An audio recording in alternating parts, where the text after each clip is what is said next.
Bom dia para você. Começa a partir de agora o programa Vitrine de Negócios especial deste sábado, dia 10 de janeiro. Um sábado que começa com instabilidade, com anúncio aí de mudança no clima, um alerta da meteorologia mais uma vez, para que todos nós, gaúchos, em especial nós aqui da região nordeste do estado do Rio Grande do Sul, tenhamos cuidado com a questão aí de janelas abertas, né? Vendaval, automóveis na rua. Se você puder se recolher um pouquinho, sempre é uma boa ideia em tempos, né, em que o anúncio do clima não é favorável a que a gente esteja na rua.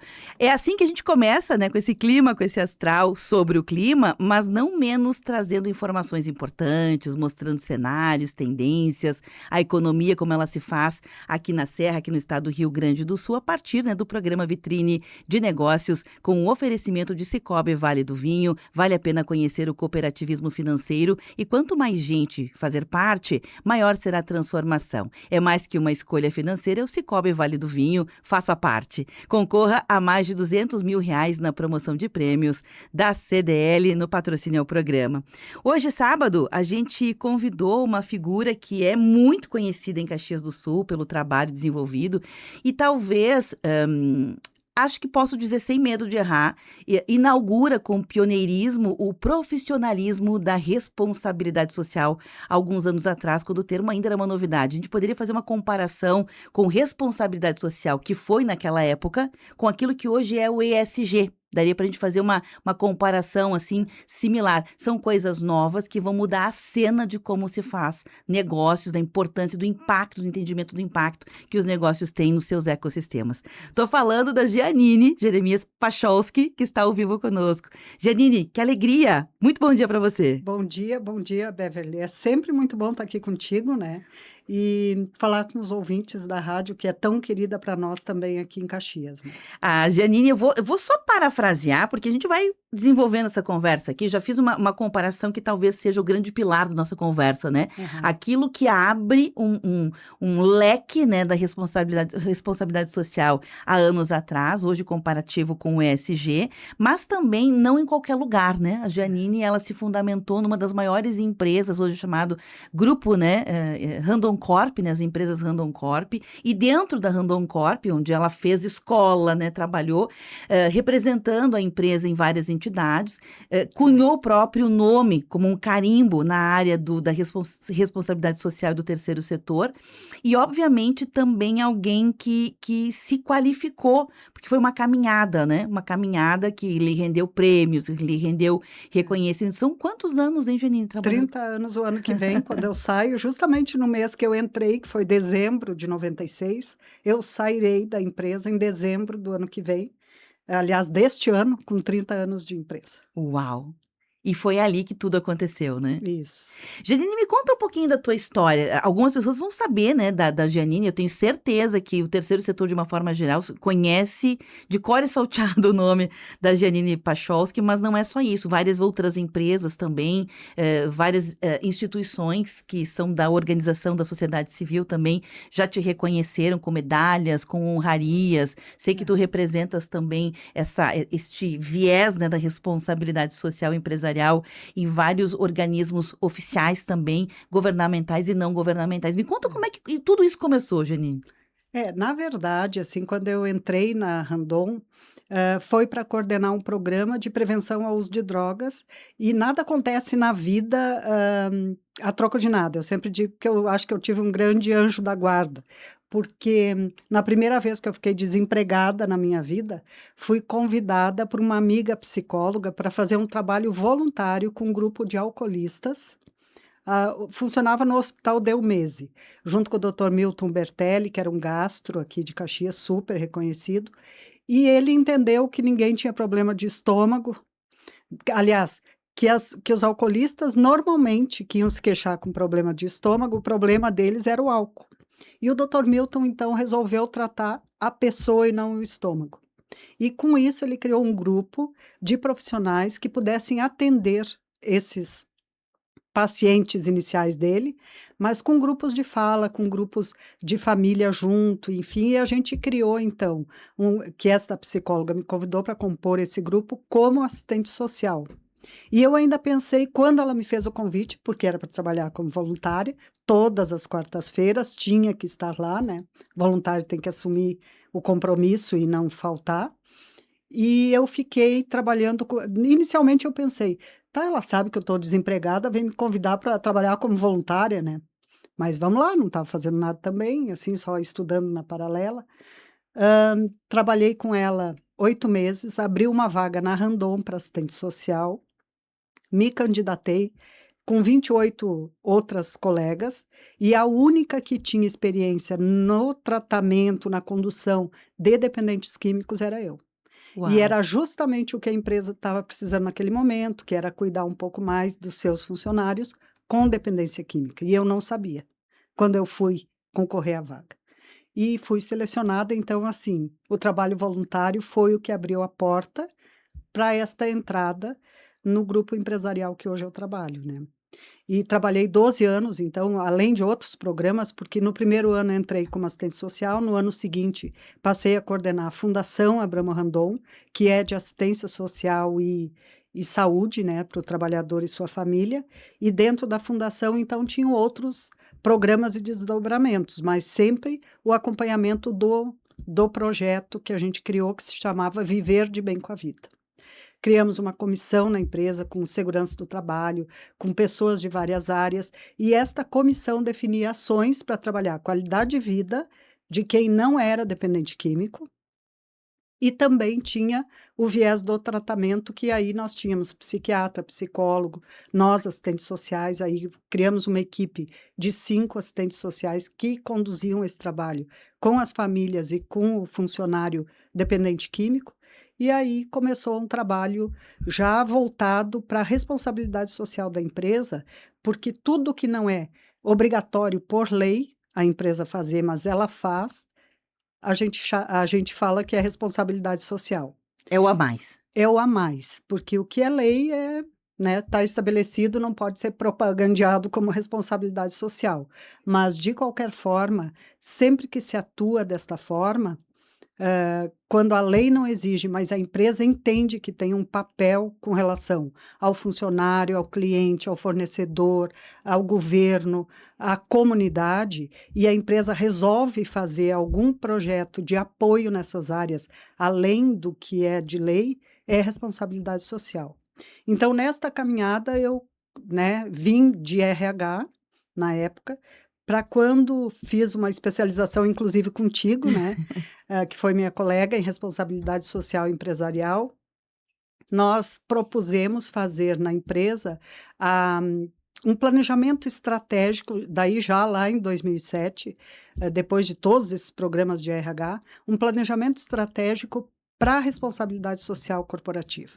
E aí foi criado o Instituto Elisabetta Randon, né, dentro dessa lógica, que ele já existia no papel criado como CNPJ desde 2003, mas com pessoas fazendo gestão foi em 2007, a partir desse planejamento. E aí eu fui convidada a ser coordenadora do Instituto Elisabetta Randon e venho desde lá trabalhando nesta área. Até hoje. Janine, olha só, né? A gente se conhece há um tempo. Eu não sabia que tu tinha entrado neste universo, inclusive na vaga, né, que tu ocupas na tua jornada na empresa Randon, a partir de uma experiência voluntária, como a gente não conhece tudo das pessoas, né? Mas eu quero retomar um pouquinho, porque quando você fala, fizemos uma especialização junto, eu lembro dos meus motivos, né? Quando, eu lembro que naquela época surgiu em Caxias do Sul por uma demanda, era uma demanda da cidade. A cidade já sabia que precisava ter qualificação em Isso. pessoas nessa área. Por quê? Porque responsabilidade social era uma função dentro das empresas nova para É, qualificar uma cultura local. Qual era a cultura local? As empresas, nós, caxienses, a gente costuma dizer, nossa, aqui o povo é solidário, o gaúcho é solidário. Sim, é. tá no nosso DNA. Uhum. Então, esse um pouquinho a mais, todo mundo já faz, mas não de forma organizada, Isso. sistematizada, com balanço, com métrica para saber se está fazendo melhor, com mais eficiência, se está sendo útil ou não. É. Né? Esse era o cenário. Parecido com o que nós temos hoje também, de novo aqui em Caxias do Sul, com a vinda da Universidade Federal. Uhum. Quando a Universidade Federal está vindo para cá, se fez um conglomerado, né, um consórcio de pessoas para dialogarem. O que que nós queremos? Sim, queremos uma universidade federal? Sim, queremos. Temos condições? Sim, temos. Mas o que que nós precisamos, né, de qualificação para que atenda a demanda da região? Essa Isso, foi a mesma lógica que aconteceu lá no passado. A gente precisava qualificar pessoas e foi feito um curso. isso, O curso nasceu, tanto é que depois ele fechou, qualificou umas pessoas e fechou. E aí isso. outras áreas foram surgindo um pouco mais específicas. Eu lembro que eu também entendi isso quando eu fui fazer o curso. Não, a gente precisa entender esse novo mundo. Na época eu lembro que eu pensei, isso é um novo momento. É. De lá para cá, que também possivelmente talvez até tu com mais maturidade, porque tu já estava atuando na área, eu não, né? De lá para cá, o que que tu achas que mudou no entendimento e no fazer da responsabilidade social a partir da tua experiência? Lá nos anos 90, final dos anos 90, se começava a falar muito da necessidade de as empresas também olhar para as comunidades onde elas estavam inseridas. Ah, arrisco dizer que lá no início, onde as empresas foram instaladas em Caxias, nos anos 80, 70, 60, se colocasse um aquecimento térmico em cima do rio Tega, ninguém ia reclamar na comunidade. Ninguém ia levantar a mão e dizer que estavam matando o rio. Hoje, quer dizer, lá nos anos 90, se começou, muito puxado pela área ambiental, uma discussão da responsabilidade das empresas com relação às comunidades onde elas estão. E isso se começou a chamar de responsabilidade social. Mas as empresas faziam ou não se quisessem. Não tinha legislação para exigir um pouco mais de responsabilidade social delas, a própria comunidade não cobrava. O consumidor não ia num supermercado, numa loja, escolher um produto mais ou menos de uma empresa mais responsável pelo meio ambiente ou menos. Não tinha nenhum tipo de cobrança social com relação às empresas. Elas faziam a sua atuação social dentro de muito de uma característica cultural da família, né, que era a dona da empresa, né, ou dos acionistas, algum acionista que tinha alguma afinidade com uma área um pouco mais social, ele puxava alguma temática dessa, mas não era uma cobrança social. O que mudou radicalmente agora, quando a gente fala de responsabilidade social dos anos final dos anos 90, 2000 para agora, é que agora tem uma cobrança de quem tem ação na bolsa, empresa que comercializa ação na bolsa, ela tem que demonstrar seus níveis de responsabilidade social, com relatórios de sustentabilidade, com indicadores progressivos, ela tem que ter responsabilidade ambiental, de governança, social, e social é com seus trabalhadores, é com a comunidade onde ela está inserida. E então, também isso mudou. Agora vem de cima para baixo. As empresas estão cada vez mais no mundo inteiro nesta batida, que a gente acha muito importante, porque acaba que um grande conglomerado pode puxar os seus fornecedores também para vir mais próximo desta mesma linha, porque ela vai ter que demonstrar como é que ela cuida da cadeia de fornecimento dela, se tem trabalho escravo, se tem trabalho infantil, na extração do minério lá no interior do Pará, por exemplo. Então isso vai puxando toda uma cadeia produtiva, para que tenha responsabilidade com o meio ambiente, com as pessoas, com a comunidade e tudo mais.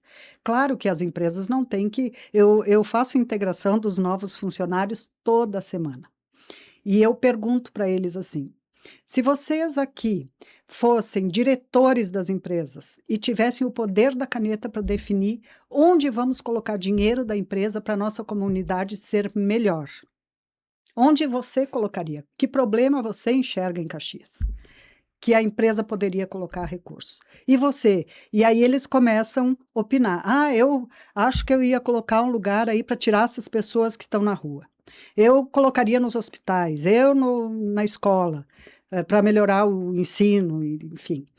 Todas as pessoas têm uma ideia de como fazer alguma coisa pela cidade onde elas estão. Então, se elas têm essa ideia de como fazer, muitas podem fazer, com trabalho voluntário. né, como pessoas. Mas as empresas também têm essa pergunta interna nos seus planejamentos: "O que vamos fazer?". E foi esta linha que nós definimos lá em 2007. Vamos trabalhar com crianças e adolescentes na formação profissional e para a vida, e vamos trabalhar com educação para a segurança no trânsito, porque tem a ver com o nosso negócio. E hoje não tem guerra no mundo que mate mais gente por dia do que o trânsito mata. Saber as coisas as pessoas sabem.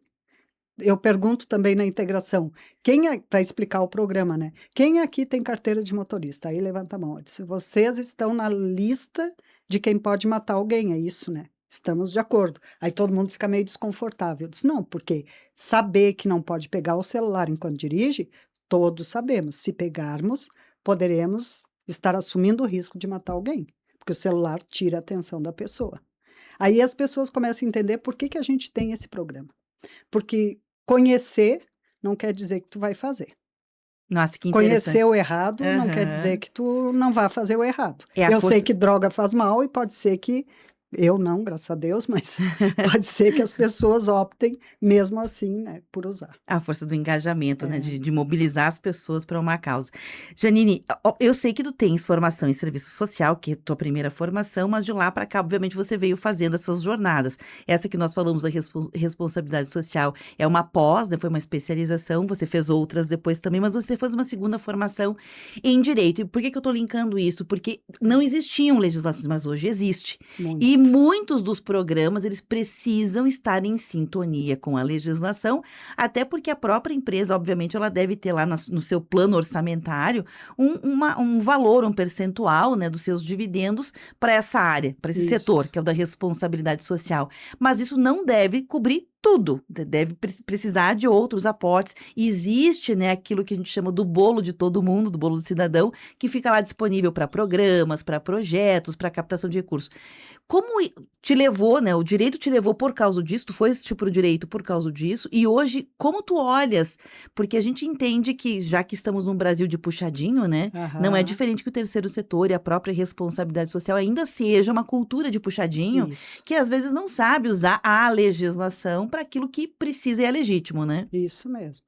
Até porque, a legislação tem para a cultura, para o esporte, possibilidades de captação de recursos, né, para a cultura, para o esporte, pra saúde, para assistência social, para Educação. educação, né. E as instituições sociais podem recorrer, e as empresas que têm institutos, também a esses mecanismos de leis de incentivo para complementar o seu trabalho. O que eu digo sempre para quem tem uma organização social é: não pensa que vocês vão conseguir viver só do dinheiro público, do né, dos convênios com a área pública do município, por exemplo, a FAS aqui abre agora uma secretaria, né, abre editais e as instituições sociais se habilitam para conseguir manter os seus serviços. Se elas contarem só com isso, elas não conseguem manter. É muito pouco. Então elas fazem almoço, janta, rifa, brechó, várias outras iniciativas que as instituições têm para complementar todas as dificuldades de manutenção que existe num programa. Mas, o que falta às vezes nas organizações, como tem uma rotatividade grande de pessoas, algumas pessoas fazem uma formação, entendem como interpretar um edital, captar um recurso extra e etcétera, e daqui a pouco aquela pessoa sai e a organização fica novamente, sem essa entrada de recurso, porque entrada de recursos via edital é anual. Né, terminou aquele projeto naquele ano, o ano que vem, tu contratou gente e não vai ter como pagar, que é a história do puxadinho. Eu Uhum. contar só com voluntário, tem instituições que pensam que podem ter um grupo de voluntários engajado, que é muito bacana, mas ela não consegue manter um projeto de longo prazo, com retorno e tal, porque os voluntários eventualmente têm seus compromissos e agora vão para a praia, né. E se a organização funciona 12 meses, fica 2 sem alguém para trabalhar. Então não dá para pensar em só contar com recurso público desta forma, Sem, assim, lógico, todas as instituições sociais fazem um serviço de interesse público. O governo deveria dar muito mais respaldo para essas entidades, não tenho dúvida. Mas, de qualquer forma, não dá para contar só com esse recurso. Então, a comunidade também poderia participar de outras formas. A gente, enquanto cidadão, pode destinar o nosso imposto de renda, parte do imposto, para as organizações e a gente não faz. Muitas pessoas que poderiam pagam seu imposto de renda, nem questionam o seu contador de que forma podem ajudar uma organização social do município. Então, Eu comparo essa questão, Janine, só fazendo um parênteses, a questão do separar o lixo em casa. Todo mundo já isso, sabe, ninguém mais precisa aprender, fazer um curso, nada sobre isso, separação. Por que que a gente não faz? Porque dá trabalho. É a isso. mesma coisa a questão do imposto de renda. Todo mundo já sabe, mas a gente não faz às vezes porque ou perdeu tempo, dá trabalho de separar, se organizar. Na verdade, o Basicamente, né? imposto de renda bastaria ligar para o contador e dizer: quero destinar para o fundo do idoso ou o fundo da criança e do adolescente meu dinheiro. Do imposto de renda. O contador vai saber fazer. Uhum. Então, ele não vai ter trabalho nenhum. E, inclusive, se quiser fazer agora em abril, maio, o sistema já coloca para o contador, ele só diz com dica Caxias. Uhum. Já vai vir o cálculo de quanto é os teus 3%. Pronto, Né? né? Então, e 6% se for em dezembro, porque é antecipado. Uhum. E quantos milhões Caxias poderia receber? No mínimo 10 milhões a mais do que recebe hoje. E é uma iniciativa do cidadão, né? Uhum. Então, responsabilidade social é da empresa para a comunidade, mas é minha pessoa física com a comunidade que eu resido, que eu transito, que eu caminho nas ruas. E eu costumo dizer muito, assim, a gente aprendeu isso, inclusive acho que foi um trabalho que a gente fez na pós do capital social, onde a teoria do capital social diz que quando uma comunidade se volta às pessoas físicas. Lembro até do nome da professora, Janaína. A Janaína, isso aí.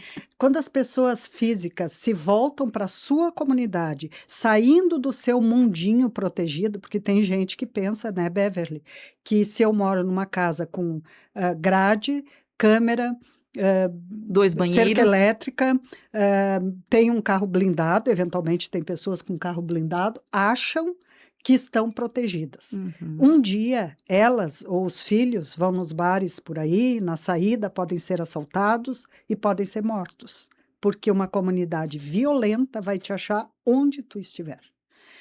E se nós, enquanto pessoas físicas, protegermos a comunidade como um todo, ajudando com trabalho voluntário, dando um dinheiro para um projeto que atende crianças num contraturno, como Mão Amiga, como Anjos Voluntários, como a Associação Criança Feliz. Lá na Randon, a gente convida os funcionários que quiserem destinar R$ 2 a mais, ou mais para o nosso programa de contraturno, que é o Florescer, também é uma forma de despertar esse senso de cidadania nos funcionários. Porque, para mim ser cidadão, eu tenho que proteger a minha comunidade, de verdade. Uhum.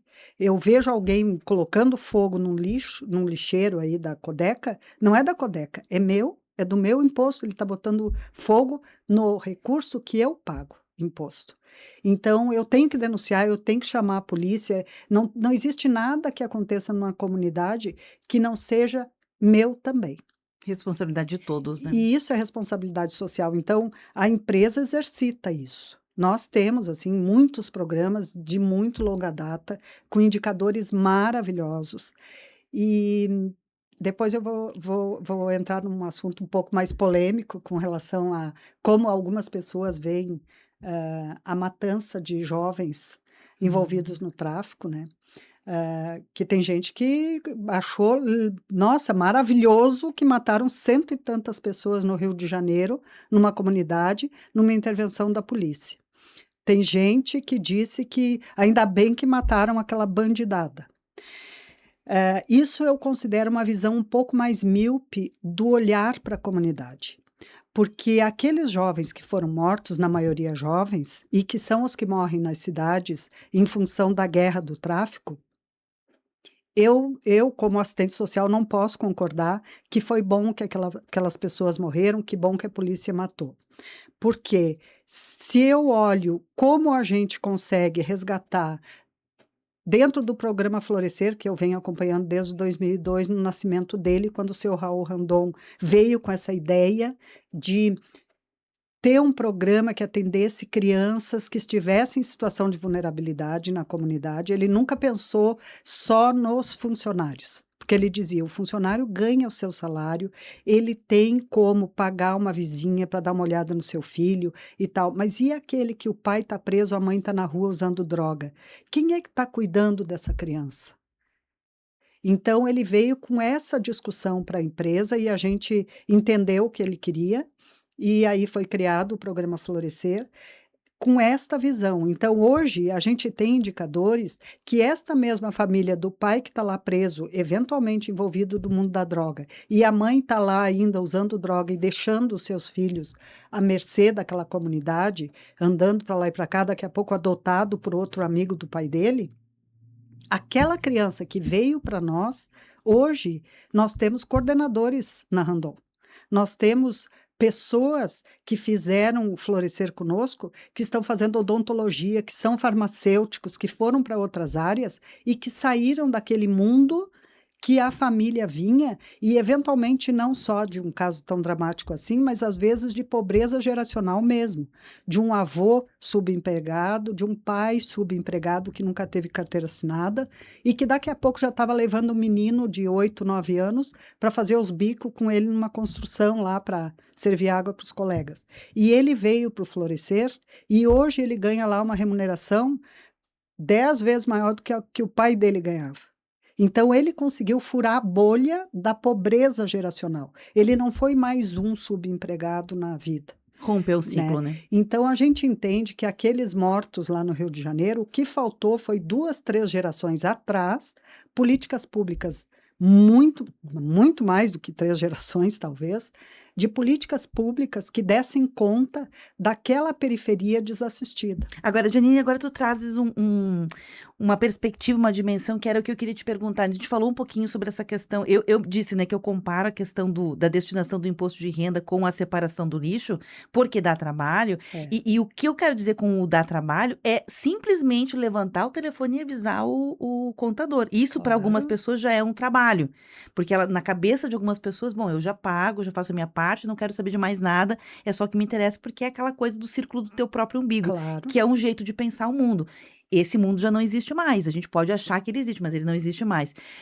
Tem uma evolução, porque isso que você está falando de políticas públicas, né, do dinheiro ficar na sua cidade, seria aquilo que as prefeituras, em algum momento, vão ter que legislar, ir lá em Brasília e conseguir de alguma maneira, não sei se isso é possível e essa é a pergunta, de que haja lá na própria declaração a obrigatoriedade, esse dinheiro fica no município. Por quê? Porque tem possibilidade de ficar. Óbvio que nas esferas se prefere que o bolo fique no âmbito nacional, federal, porque vai ficar. Essa parte que a gente não destina na cidade, ela vai para um bolo geral, que lá no geral se divide entre as mais possíveis áreas, não só a social, as mais possíveis áreas. A diferença é que, se você quiser, você pode deixar na sua cidade, cada um na sua cidade. Os prefeitos não deveriam trabalhar com essa legislação que, na hora que tu fazes, tu é de Caxias do Sul, tu é de Santa Catarina, de, sei lá, Maceió, tu é de qualquer cidade, Flores da Cunha, e tu fazes a tua declaração, automaticamente já vai ficar, você não tem mais escolha, você só pode escolher se é idoso ou criança. Sim. Ponto. Já no critério ideal, né? Do recurso ficar no que ele foi concebido, que seria um percentual do imposto de renda da pessoa física e jurídica, as empresas também, 1% do imposto de renda delas fica para os conselhos. Com relação às empresas, eu até sou mais otimista. Eu diria que grande parte das empresas que eu conheço destinam para o fundo da criança, para o fundo do idoso. Tem algumas que, inclusive, eu ligo perguntando se gostariam de destinar para algum projeto, dos contadores que eu me dou melhor, com os diretores financeiros de algumas empresas. Praticamente todos destinam. Mas as Por quê? pessoas Porque tem a físicas... maturidade da responsabilidade social, né? Exatamente, exatamente. As menores não conheço muito, assim, como é que funciona, mas as que a gente tem relacionamento enquanto empresas é tranquilo. É porque ainda é baseado na vontade, né? No É, desejo. mas o que eu digo, assim, Beverly, é que se nós quiséssemos realmente, enquanto pessoas físicas, exercitarmos também a responsabilidade social, porque para destinar tem que ser para quem faz declaração pelo formulário completo. Mas aí tem pessoas que ganham lá um salário mínimo, 2, não vão poder destinar. Aí o que eu digo para elas quando elas me dizem isso? Eu disse: "Tu vai no médico alguma vez no ano? Num dentista? Tu conhece algum advogado que seja teu vizinho?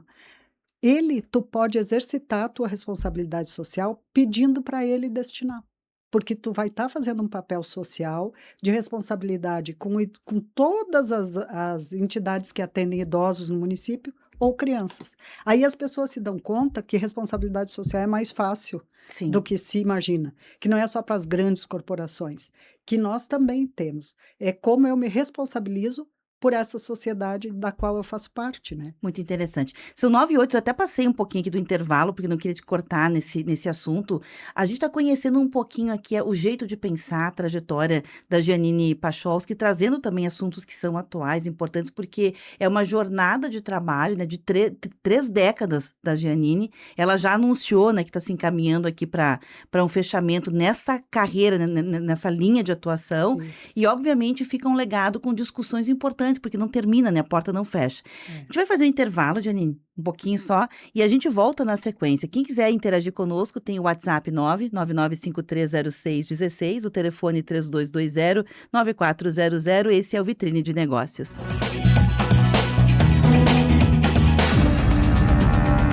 Rede Tua Rádio, a rádio do teu tempo. Você está ouvindo a Tua Rádio São Francisco, 560 AM, no aplicativo, site tuaradio.com.br e também no FM, em 79.9, em serviço especial para fins científicos e experimentais. Esportes. Oferecimento Unimed Serra Gaúcha. Cuidado, inovação e futuro. O respeito é fundamental para que possamos coexistir em paz uns com os outros e entender que as diferenças nos fazem especiais. Cada religião tem as suas crenças e todas merecem ser respeitadas. Tua Rádio, para uma cultura de paz.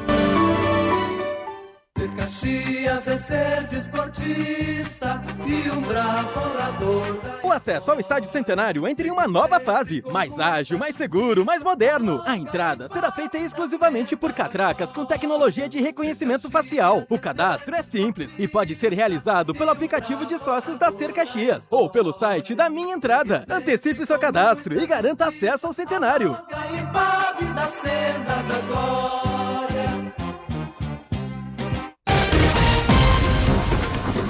Rádio do teu tempo. Tua Rádio.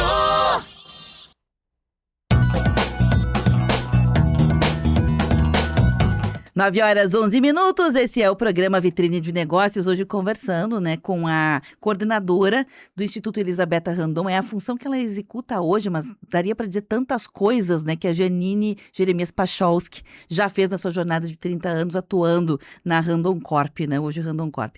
Jeanine, a gente começou aqui falando um pouquinho sobre a tua trajetória, teu início lá de 3 décadas atrás, começou com voluntariado, que te abriu margem para olhar para uma área que era nova, te qualificou, foste pioneira em várias frentes, pelo que eu vi, não só na responsabilidade social, dentro de uma empresa importante, porque faz toda a diferença. O crachá fez a diferença, a gente tem que reconhecer isso. Talvez se tivesse o mesmo crachá, a mesma figura, num outro lugar, numa outra geografia, talvez o resultado fosse diferente, né? Deu match. Acho que a palavra é essa, né? Deu match. Encontrou uma pessoa visionária, o seu Raul Randon, e eu fico aqui, quando você falou, né? O seu Raul trouxe uma ideia para dentro da empresa, você já estava lá, só que todo mundo sabe, entre um visionário que tem uma ideia e a execução dessa ideia é que nem o 0 e o 1, tem um infinito no meio. Sim, sim. Me conta como é que tem sido a execução dessas ideias que se transformaram em projetos, né? Com a tua liderança, com o teu olhar, porque não é todo mundo que tem a formação da Giannini, não é todo mundo que tem a caminhada da Giannini, né? Então é trabalhar com pessoas que muitas vezes nunca nem ouviram falar de Exatamente. responsabilidade social. Exatamente. Eu acho que eu tive muita sorte na minha carreira na Randon Corp agora. Porque tinha o seu Raul, todos os dias ele ia no nosso departamento. Ele sentava na mesa da gerente, que era Maria Tereza Casagrande, que veio de uma jornada, uma trajetória de 30 anos da empresa na área de contabilidade. Olha. Então, ela não entendia nada de recursos humanos e veio para recursos humanos, que ela ficava meio turno lá, meio turno aqui, e eu, quando entrei na Randon, 1 ano depois, ela veio definitivamente para RH. E ela era uma pessoa extremamente estudiosa, então ela se aprofundou no estudo de recursos humanos e ela era muito aberta para ideias, que foi uma outra grande porta aberta que eu tive. Então, tudo que a gente levava para discussão, ela ponderava, e como o seu Raul era uma pessoa muito cheia de ideias, eu sempre digo, ele tinha um papelzinho, uma caneta sempre no bolso, e quando ele chegava, ele começava a escrever rabiscar. o que ele estava pensando, depois ele deixava para ti, tipo, faça. Né? A gente podia fazer, tanto é que eu e a minha atual chefe, a Maureen Randon, sempre dissemos, ficamos com uma dívida com o seu Raul. Porque antes de ele sair para fazer o tratamento e tal, ele nos deixou uma missão escrita do que ele queria que fosse feito e a gente não cumpriu. Então, um último pedido dele, a gente ainda está... Dá para contar o que é? Não dá para contar, mas acho que vai ser feito ainda. Fiquei lá muito na curiosa. frente. Te conto no particular. Mas ele sempre vinha e deixava escrito, é interessante, né? E quando a Maria Tereza veio, uma das primeiras coisas que ele veio questionar e discutir foi essa de uma vontade de trazer um programa social para crianças em situação de vulnerabilidade em Caxias. Maria Tereza me chamou, porque daí quando ele vinha com as temáticas, ela chamava o responsável pela área para ouvir a ideia do seu Raul. E chamou a psicóloga organizacional, que era a Celi Rauli, e disse, o seu Raul está com essa ideia aqui. E aí a Celi disse, eu conheço 2 pedagogas que têm uma proposta que acho que vai dar certo nisso aí. Mas antes a gente saiu por aí procurando o que tinha de modelos de atendimento de crianças e adolescentes na comunidade e tal. Inclusive levei o seu Raul para conhecer um projeto do Murialdo que tinha de formação de crianças até a profissionalização, porque a ideia dele era uma carreira. Pega com 6 anos e vai até os 18 na formação. Aí a gente saiu lá do Murialdo, eu não esqueço da reunião, fomos extremamente bem recebidos e tal. Saímos de lá, o seu Raul disse assim, maravilhoso esse projeto. É bem isso aí que eu quero lá na Randon. Né? Então a gente criamos o Florescer, ele ficou na minha área matricial durante alguns anos. E agora, lógico, né, ele veio para o Instituto Elisabetta Randon, porque é o maior programa que a gente tem hoje.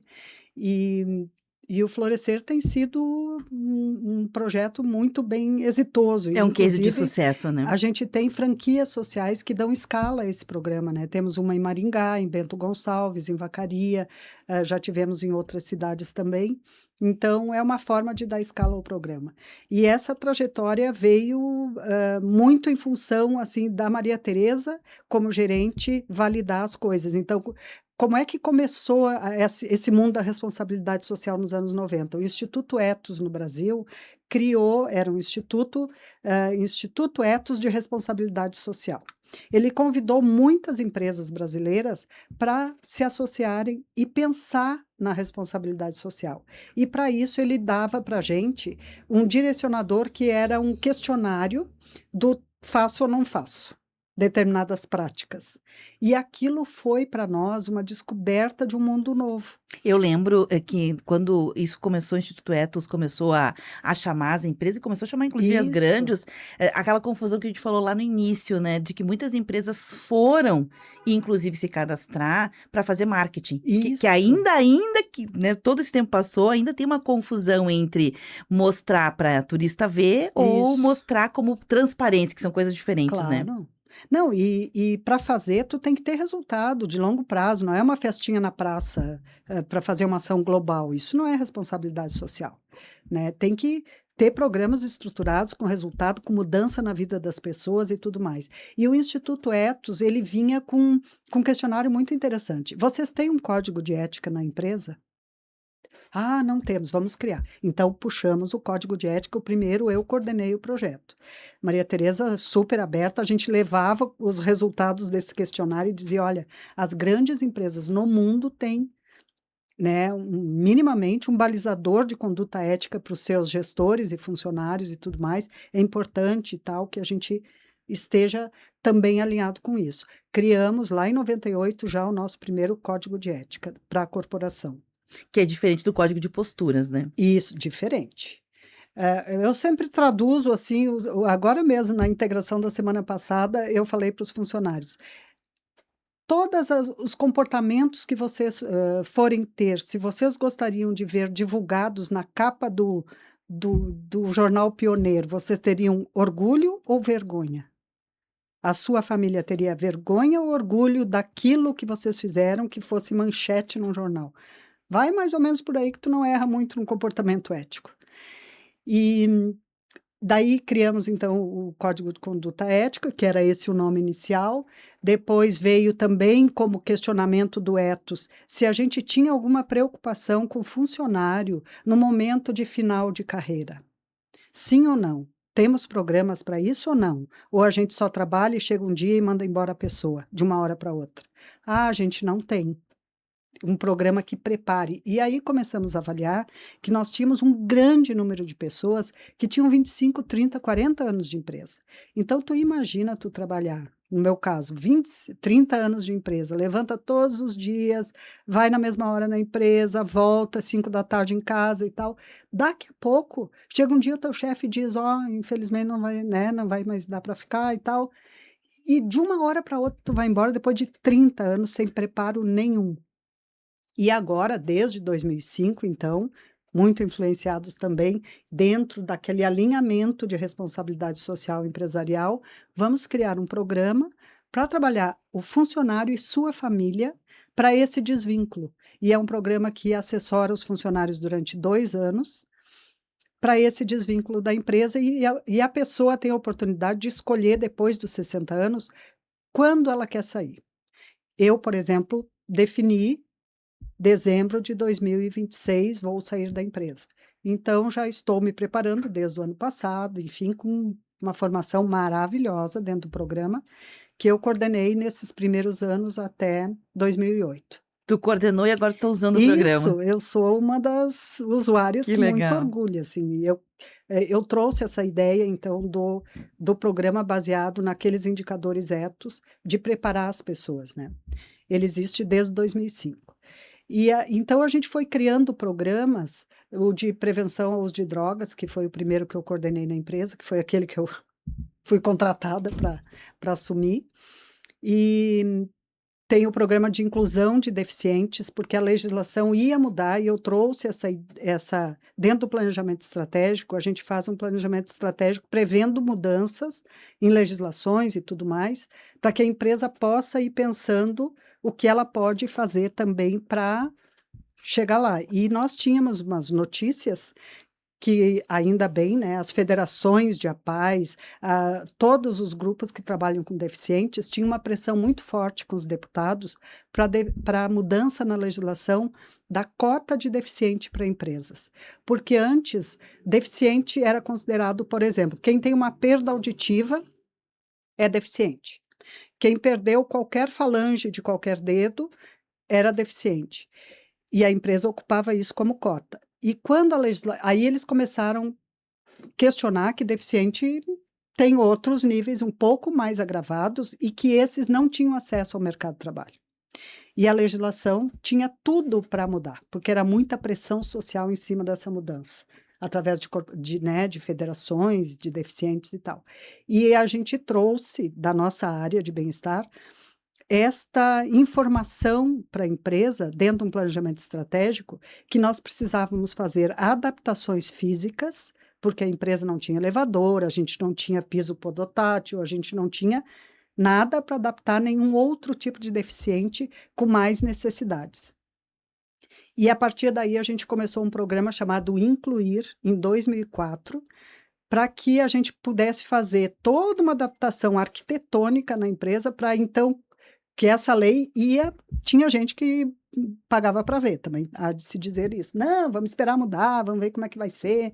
Aí quando a primeira empresa de Caxias levou uma multa de 200 mil, quando mudou a lei e ela não tinha a cota de deficientes, a gente já estava com tudo lá na frente.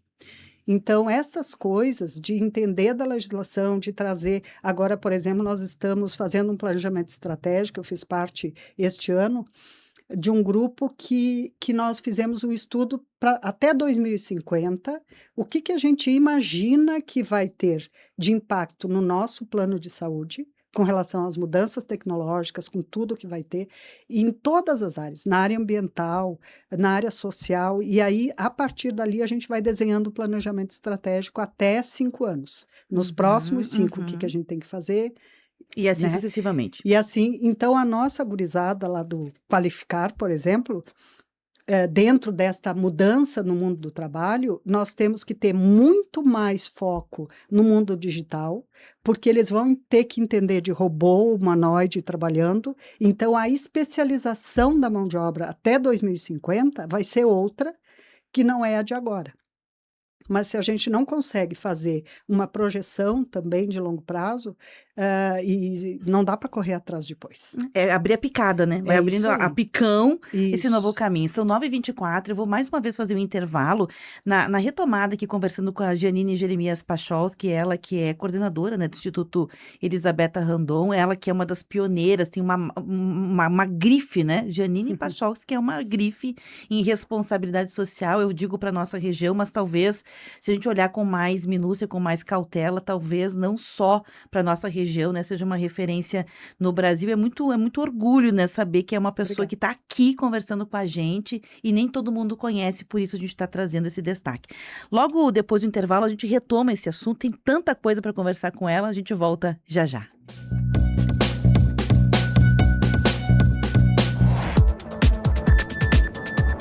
Rede Tua Rádio, a rádio do teu tempo. Sol no céu, estilo no olhar. Dias de sol pedem óculos da Ótica Martinato, que combinem com você. Na Ótica Martinato, você encontra as melhores marcas e modelos em armações e óculos de sol, ficando assim protegido nessa nova estação. E ainda aproveita os melhores descontos à vista, ou no cartão, em até 10 vezes pelo preço da etiqueta. Um feliz verão para você. Ótica Martinato. Você conhece, você confia. 9h25. Aproveite as ofertas do Super Apollo, válida só neste sábado, dia 10. Fralda bovina vácuo, R$ 39,90 o quilo no Super Apollo. Cerveja Pilsen proibida, 473 ml, R$ 2,79 cada no Super Apollo. Todas as nossas lojas em Bento, Garibaldi, Farroupilha e Caxias abrem aos domingos. Super Apollo, aqui você é de casa. Beba com moderação. 22 graus. Oi, aqui é a Ana. Ser associada à CDL Caxias tem transformado meu negócio. Minha empresa cresceu. Concedo crédito mais assertivo nas minhas vendas. Tenho opções de planos de saúde, telefonia. E olha só, o certificado digital é grátis. Ser associado à CDL Caxias é ter tudo isso e muito mais. Associe-se agora e descubra todas as vantagens que esperam por você. CDL Caxias, apoiando o seu negócio. Loterias.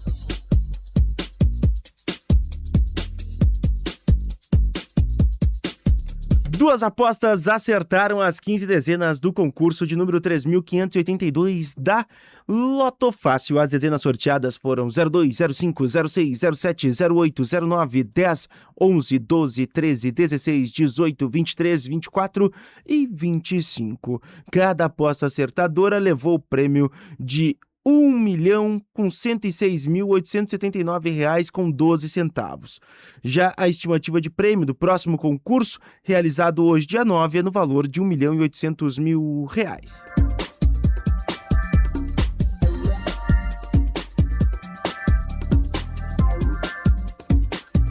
Ninguém acertou as 5 dezenas do concurso de número 6.922 da Quina. Os números sorteados foram 16, 26, 36, 51 e 56.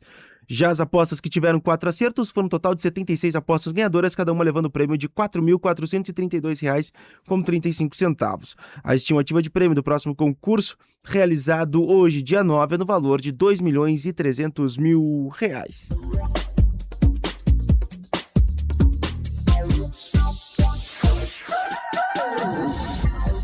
Ninguém acertou as 6 dezenas do concurso de número 2.957 da Mega Sena.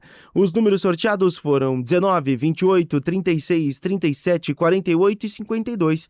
Já as apostas que tiveram 5 acertos foram um total de 16 ganhadoras, cada uma levando o prêmio de R$ 81.629,27. A estimativa de prêmio do próximo concurso, realizado no próximo dia 10 de janeiro, da Mega Sena, é no valor de R$ 13.500.000.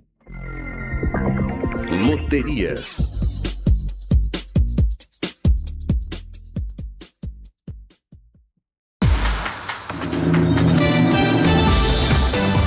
A rádio do teu tempo. Tua rádio.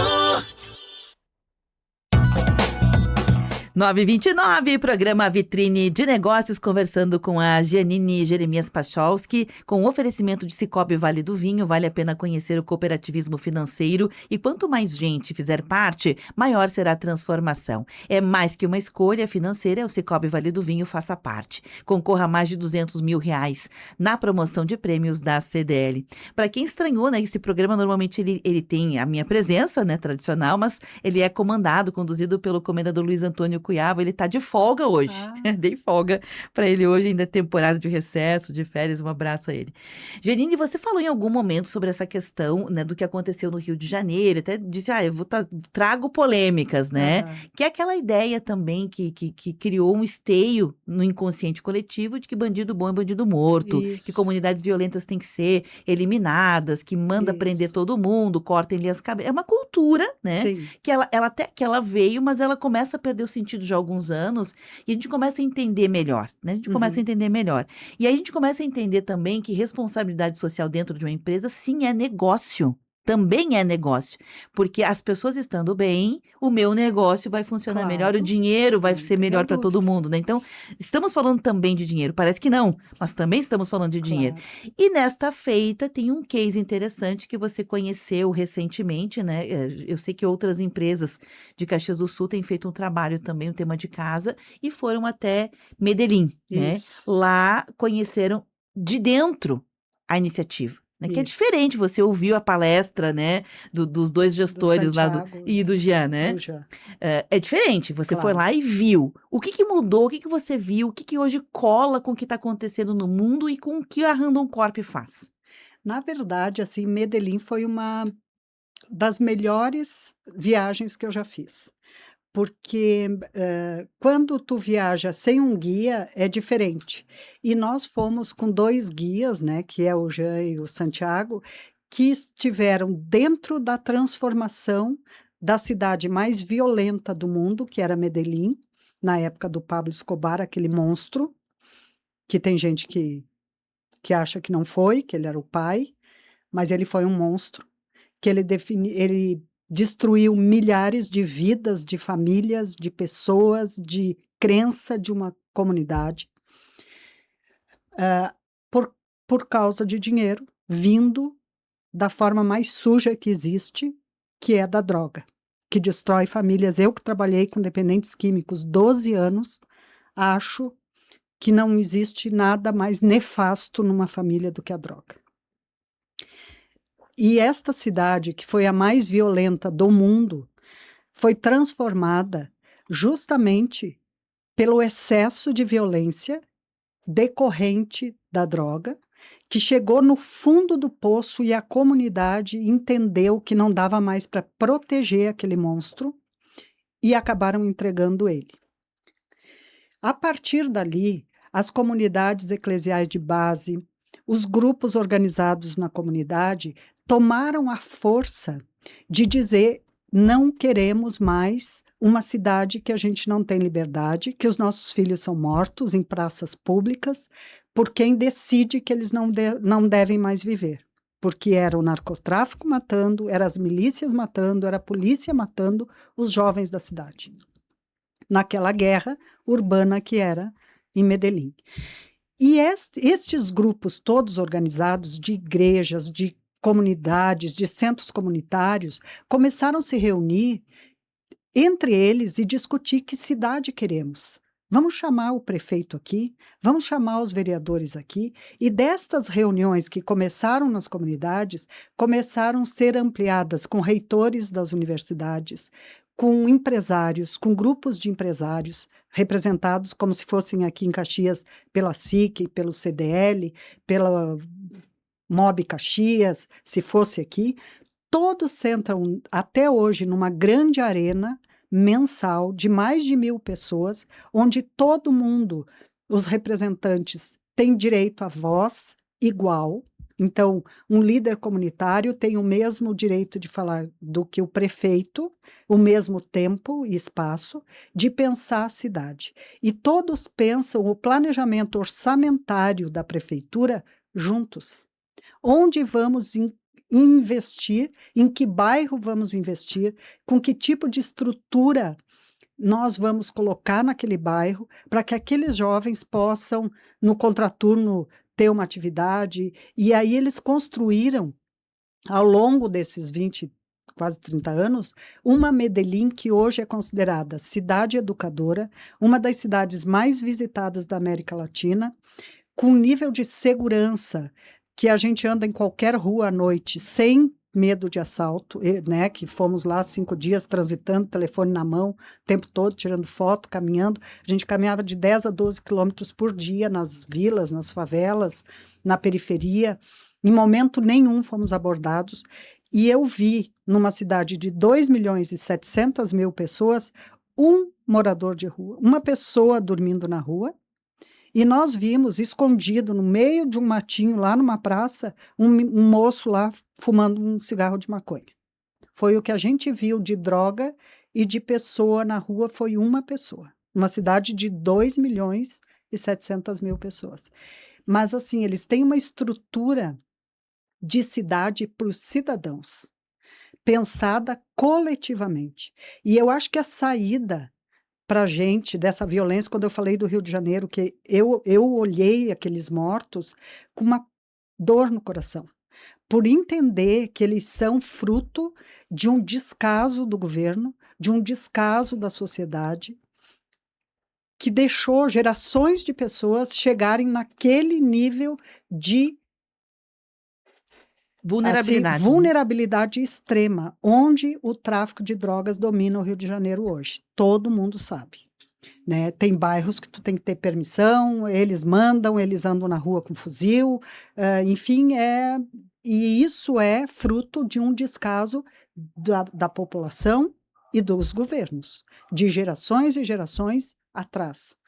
Então, quando a gente vê o resultado de programas sociais como o nosso, que tu tem crianças que são frutos de uma comunidade assim, e que daqui a pouco, por terem oportunidade, que um visionário como o seu Raul entendeu que era um papel social dele como cidadão, mas das empresas para com a comunidade, de ter essa gurizada no contraturno, e os sucessos, os cases de sucesso que a gente tem lá dentro, nós não temos nenhum egresso do Florescer que é traficante, chefe de facção, e imagino que nenhum traficante, nenhum chefe de facção gostaria de ver o seu filho sucedendo ele nesse negócio. Ele gostaria de ver um filho com um jaleco branco sendo um médico. Tenho certeza que ele teria mais orgulho do que o medo constante de que a polícia possa matar o filho dele. Uau. É importante isso, importante. Na live, deixa eu só trazer algumas pessoas que estão conosco aqui. O seu Lídio Troian, nosso amigo ouvinte do bairro Desvio Risso, está aqui com a gente, acompanhando pela live. O Rogério Camargo de Carvalho, que é psicólogo, acompanhando aqui pela live, direto de Paços de Torres, né, o programa. A Vera Martinato, que é aqui da Ótica Martinato, ela não só cumprimenta, diz que entrevista maravilhosa, como ela escreve também, a gente falava antes sobre a questão do imposto de renda, destinação, e ela diz que contribui, né, com Dica, todo a declaração, e é muito importante essa conscientização de que a gente está também fazendo aqui, né? É uma evolução. Janine, eu tenho um intervalo para fazer, eu acho até que eu vou fazer ele agora para a gente não avançar, mas na volta eu quero te perguntar também, lá no início do programa eu fiz uma correlação entre aquilo que era responsabilidade social há 30 anos, quando você entra, né, coloca com o ESG hoje e para onde tudo isso caminha. Mas logo depois do intervalo, vou fazer rapidinho aqui o intervalo, na sequência a gente já está de volta. Tua Rádio. O câncer infantil pode ser evitado se seu filho tiver um destes sintomas: febre prolongada, perda de peso inexplicada, dor de cabeça, cansaço constante, manchas roxas na pele, dor nos ossos e articulações, sangramentos, inchaços ou caroços pelo corpo e reflexo esbranquiçado nos olhos. Leve-o ao médico e exija exames mais precisos. O câncer tem cura se diagnosticado precocemente. Uma campanha da Associação Domus para o combate e prevenção do câncer infanto-juvenil. Apoio Associação Gaúcha de Emissoras de Rádio e Televisão, AGERT. 9h38. Na torcida, vibramos, reclamamos, choramos, comemoramos, dentro do campinho ou nas arquibancadas dos grandes eventos. Quem ama esporte como a gente, joga junto em qualquer situação. Diariamente, debates descontraídos e informações sobre as últimas do esporte. Na torcida, irreverência e precisão na mesma jogada. 22 graus. Oi, aqui é a Ana. Ser associada à CDL Caxias tem transformado o meu negócio. Minha empresa cresceu. Concedo crédito mais assertivo nas minhas vendas. Tenho opções de planos de saúde, telefonia. E olha só, o certificado digital é grátis. Ser associado à CDL Caxias é ter tudo isso e muito mais. Associe-se agora e descubra todas as vantagens que esperam por você. CDL Caxias, apoiando o seu negócio.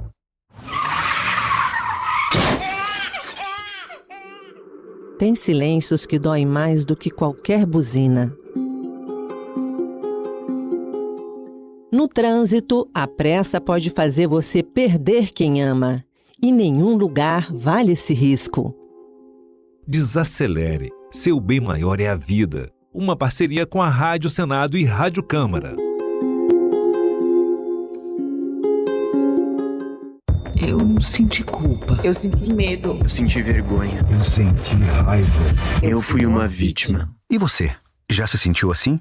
Seja qual for o sentimento envolvido, pessoas expostas a situações de ódio, intolerância, exploração, catástrofes, fraudes e outros crimes são vítimas. E o que todas têm em comum são direitos. Informe-se e conte com o Ministério Público. Acesse direitosdavitima.mp.br. Uma campanha do Movimento Nacional em Defesa das Vítimas. Neste domingo, acompanhe o programa Gente Nossa, das 10 horas da manhã às 2 horas da tarde na Tua Rádio São Francisco. Um programa com transmissão ao vivo e feito para quem gosta de lembrar suas origens, a vida no interior, os costumes, a gastronomia típica e as festas. Gente Nossa. Oferecimento: Associação dos Aposentados e Pensionistas de Caxias do Sul. Fone 3221-7164. Associe-se. Faça as contas que vale mais comprar seu próximo carro na Carburgo Volkswagen. Tá na hora do seu café forte e poderoso. Bom Jesus. Café que tudo vai dar certo. Lojas Colombo. Tudo que a vida tem de melhor há 65 anos. Super Andreaça. Tem muito mais qualidade, variedade e economia para toda a família. Círculo Saúde. Nosso plano é o seu bem-estar. Orquídea, agora com o biscoito que vira 8, mais uma prática novidade da Orquídea. Sol no céu, estilo no olhar. Dias de sol pedem óculos da Ótica Martinato, que combinem com você. Na Ótica Martinato, você encontra as melhores marcas e modelos em armações e óculos de sol, ficando assim protegido nessa nova estação. E ainda aproveita os melhores descontos à vista, ou no cartão, em até 10 vezes pelo preço da etiqueta. Um feliz verão para você. Ótica Martinato. Você conhece, você confia.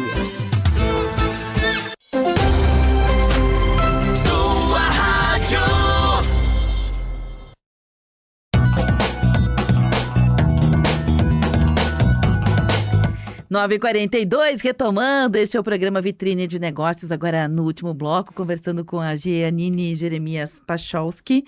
Nós estamos falando sobre responsabilidade social, o legado dela. Giannini, eu já falei várias vezes, cada bloco aqui eu abro, cada vez com mais convicção do que eu disse no início, que tu és uma grife, né, em responsabilidade social. Ela fica constrangida, mas é um fato, né? Não tem outra pessoa com o referencial que tu tem, com a tua jornada, com a tua trajetória, e no teu relacionamento a partir do teu trabalho na Randon Corp, no teu trabalho com o Instituto Elisabetta Randon, ajudou a fomentar, a desenvolver outras várias empresas com responsabilidade social nessa parceria e muitas ONGs, muitas OSCs, né, que tiveram a tua mão de atuação, relacionamento com governos em várias esferas, justamente pela questão dos incentivos fiscais e tudo mais. Voltando aqui, o que fica para ti, Giannini? Eu tenho certeza que tu deves, de tempo em tempo, olhar para a tua própria trajetória, né, para o teu legado e fazer reflexões. Quais são elas, por exemplo, neste momento, né, início de 2026, o ano que você já anunciou que vai fechar um ciclo, quem sabe abrir um outro? Sim. O que eu penso olhando assim a trajetória, a minha, de início de ouvir falar de responsabilidade social empresarial, de responsabilidade social do cidadão com a sua comunidade e de acompanhar esse crescimento, eu vejo com muito otimismo o que está acontecendo no mundo e no Brasil. Porque, como eu disse, lá na década de 60, 70 e talvez até no começo de 80, se a gente tivesse araucárias no pátio de uma empresa, a gente derrubaria para ampliar o prédio. Hoje, se a gente resolvesse tirar uma das araucárias que temos lá várias no espaço da empresa, se a gente resolvesse simplesmente derrubar uma, o funcionário ia denunciar, o vizinho que ouviu a motosserra ia lá ver e ia denunciar, ou seja, o que eu vejo é que as empresas já têm isso muito em função das ISOs, né, de responsabilidade com o meio ambiente, com o social, enfim, elas já vêm andando rápido nessa trajetória, mas a comunidade está se apropriando dos temas ambientais, sociais. Hoje já tem pessoas que escolhem marcas que são socialmente responsáveis, né? Como a Natura, que preserva os recursos naturais das comunidades onde ela extrai o buriti, ela fomenta aquela comunidade para, se ela resolver tirar aquilo de linha de produção, aquele insumo, ela vai fomentar aquela comunidade para continuar extraindo esse recurso natural sem derrubar né, as árvores e fazer outros processos e, inclusive, acionar outras indústrias que absorvam aquele produto.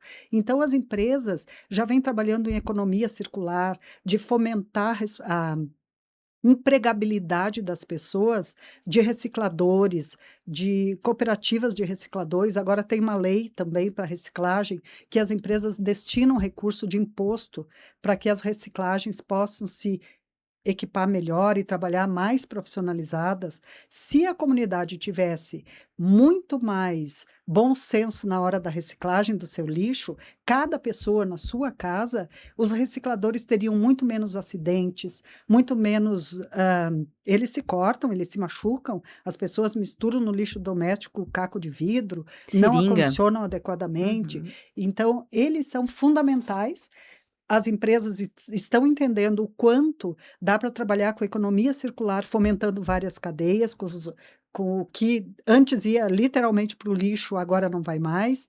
E então, esse avanço tem tudo a ver com a responsabilidade social, que veio nesses últimos 30 anos, eu venho assistindo, eu venho acompanhando com muito bons olhos essa mudança da comunidade e das empresas. Dá para dizer que, eu comparei, mas eu não sei se é um fato, né, a responsabilidade social de outrora com o ESG. É uma evolução da outra ou não?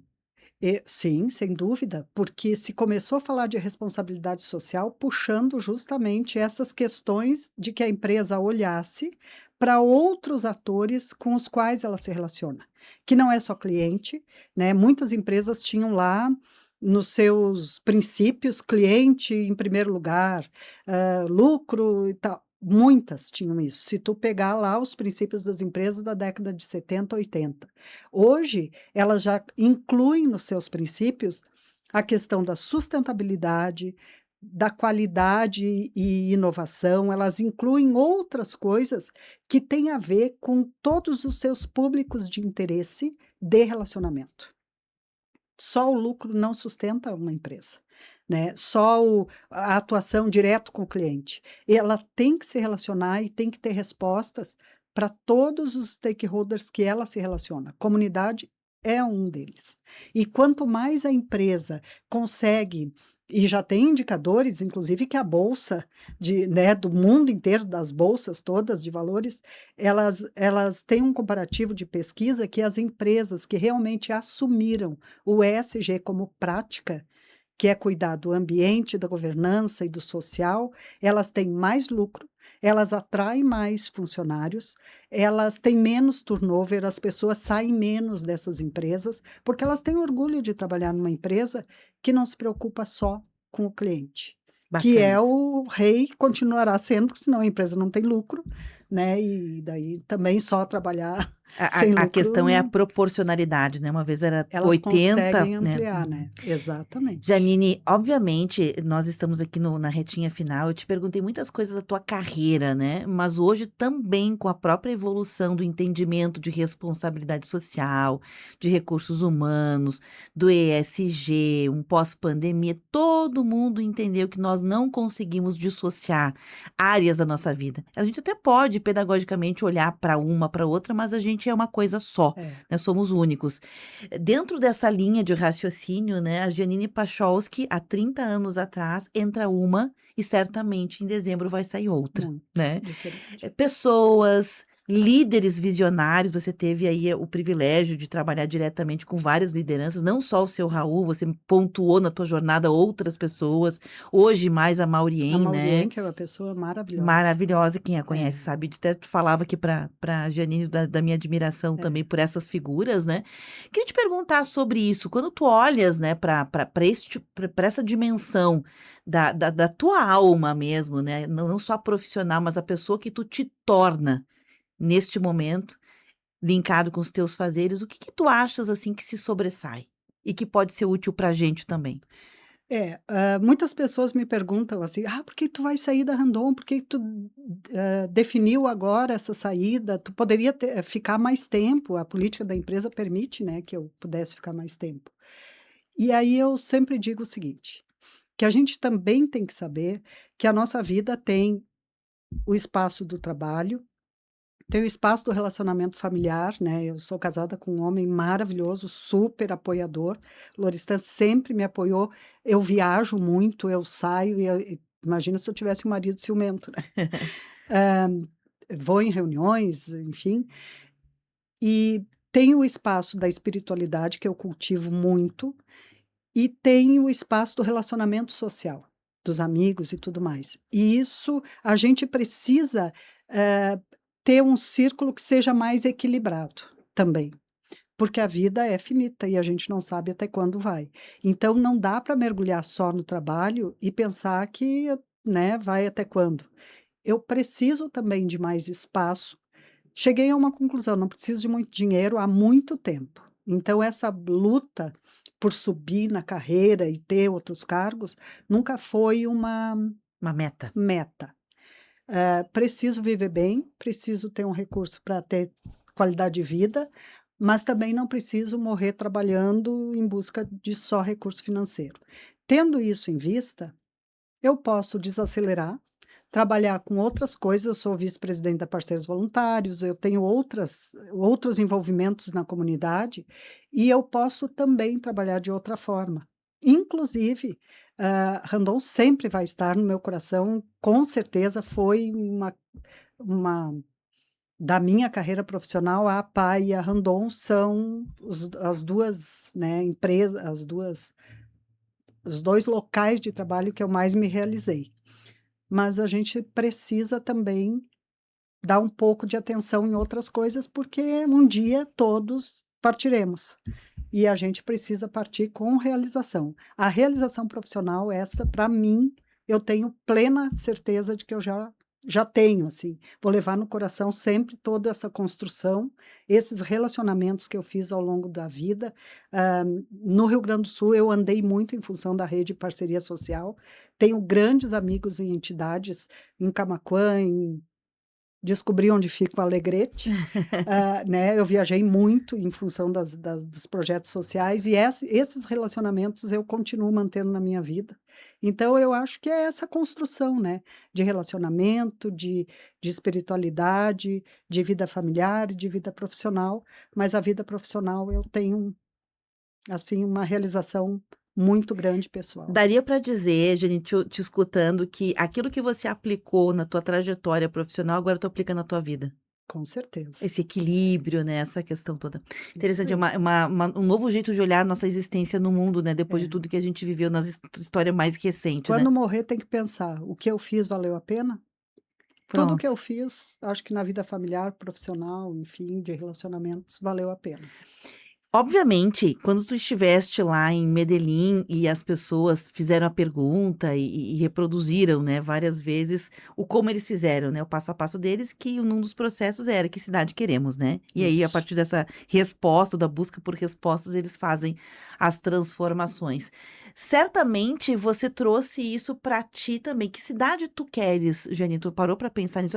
Não aquela que tu queria antes de todos os programas que tu já fez, né? De toda essa trajetória, essa caminhada. Porque essa caminhada te trouxe até aqui. E aqui se faz a pergunta de novo: que cidade tu queres, Janine? Eu gostaria de ver a nossa cidade com mais aproximação entre todas as áreas, onde a gente tivesse a capacidade de trabalhar em rede de verdade, entre as organizações sociais, a universidade, porque a universidade poderia oferecer muitas coisas para a área social, e a gente se distancia e não se aproxima, né? Nós não buscamos, então talvez uma aproximação entre todo mundo dialogando em rede seria assim, o fim seria uma cidade melhor e diferente.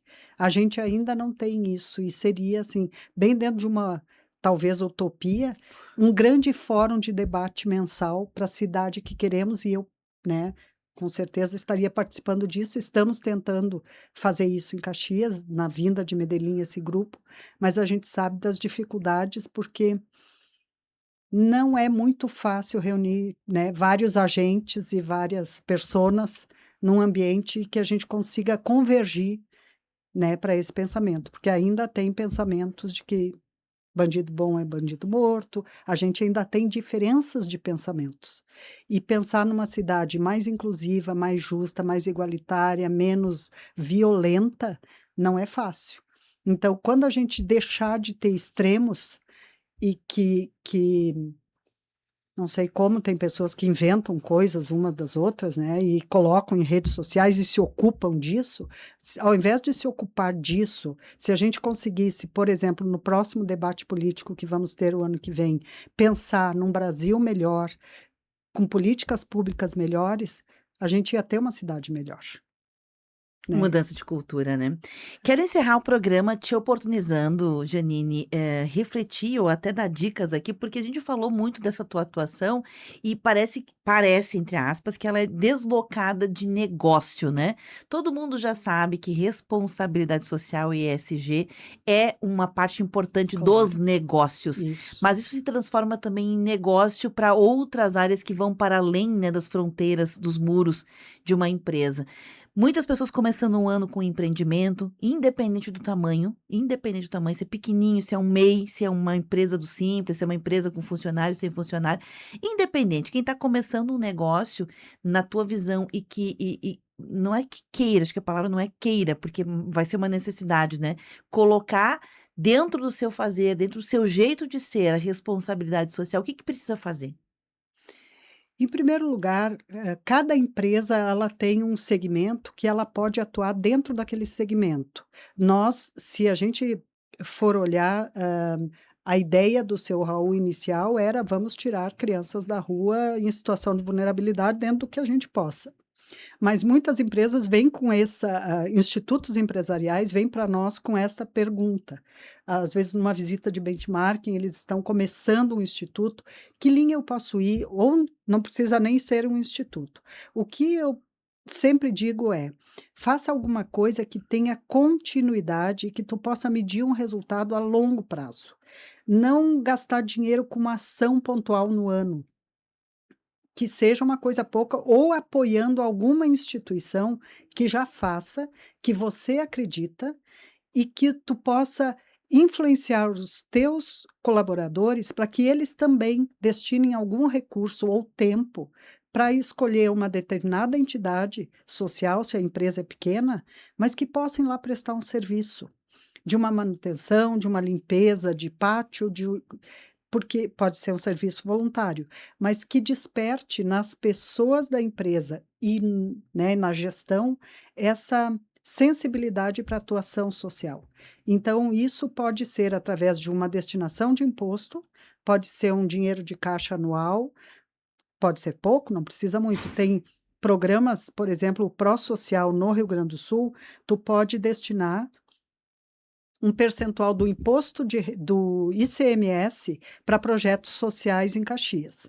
Se eu tenho R$ 1.000 por ano para dar para uma entidade, eu posso dar via imposto de renda para aquele projeto social e transformo o meu R$ 1.000 em 10 mil para a instituição, porque o governo permite que tu abata 10 mil do teu imposto de renda, dê para a entidade, do ICMS, dá para o projeto do Frei Jaime, por exemplo, que tem o Recanto da Compaixão, que usa recurso de ICM, ou Lar São Francisco também, e muitas entidades sociais de Caxias.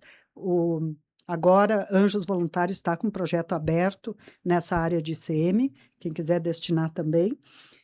E pega R$ 1.000 no ano e vai lá e diz, eu tenho R$ 1.000, tu quer 10 mil de ICM aqui? Faz o termo lá, enfim, o governo abate o ICM da empresa e eu dou R$ 1.000 de caixa para o Fundo Estadual de Inclusão Produtiva.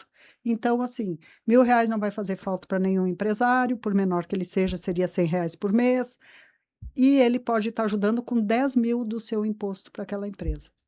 Então, existem muitas formas, né, de quem quer ajudar e fazer uma comunidade melhor, buscar formas de como pode também servir a comunidade.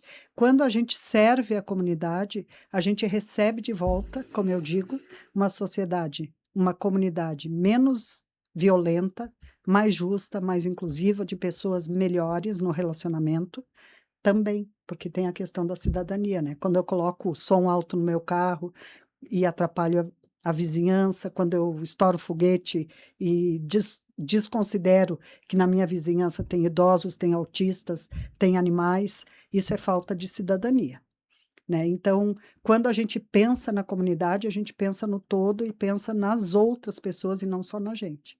Então, a cidade que eu gostaria de ver no futuro é essa, Nossa, que as que pessoas se apropriassem mais da sua comunidade. Janine, muito obrigada, viu, pela tua presença, por abrir espaço aqui num sábado para conversar com a gente. Foi muito bom conhecer coisas que eu também não conhecia de ti. E te desejar um ano maravilhoso, de muitos projetos a serem realizados, mas também uma jornada depois, né, lá em dezembro, que seja tão próspera quanto foi até aqui. Muito obrigada. Obrigada aos ouvintes. Um abraço a todos. Que tenham um bom dia. Obrigada pelo convite, Beverly. Obrigada também. Gente, esse conteúdo fica armazenado e disponível em vídeos aqui no facebook.com/Rede Tua Rádio, e também já estou